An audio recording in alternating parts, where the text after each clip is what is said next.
Hello，有小伙伴给我发私信说，蓉蓉，你们家每次都吃辣的菜吗？其实真的不是的。然后我们吃辣的也吃不辣的，就我们家的口味真的是只要好吃的就吃，然后不好吃的就不吃，是这样子的。那么今天我要跟你们分享一个超级简单而且不辣的一个菜，我们今天要做一个葱油鸡。有时候特别简单或者是不辣的一些菜呢，就没有出教程。如果大家有需要的话，可以评论告诉我，然后下次我也会跟大家多分享一些就特别简单又快手好吃的菜。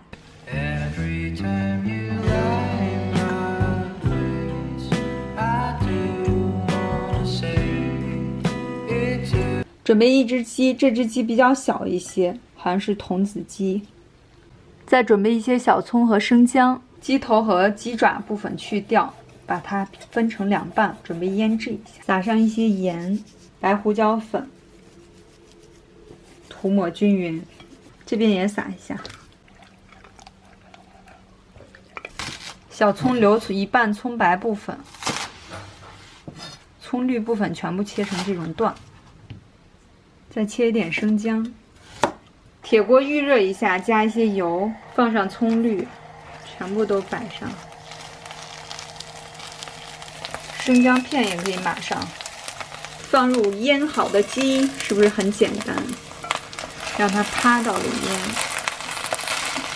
加一些料酒，盖上盖子，开成中小火，大概要居20分钟左右。可以用筷子扎一下，没有血水了，好嫩呀，感觉已经熟了，可以淋一些生抽，盖上盖焖上3-5分钟。好多汁呀！取一个容器，切一点葱花、生姜末，加一点五香粉，淋上热油，加一点生抽，这个汁就做好了。淋上酱汁。我来吃妈妈做的葱油鸡啦，当然是先吃一个鸡腿。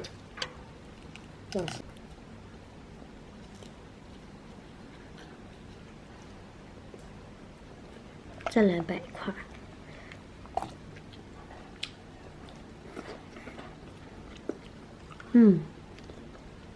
嫩嫩的，汁特别多，看这里面多少汁儿。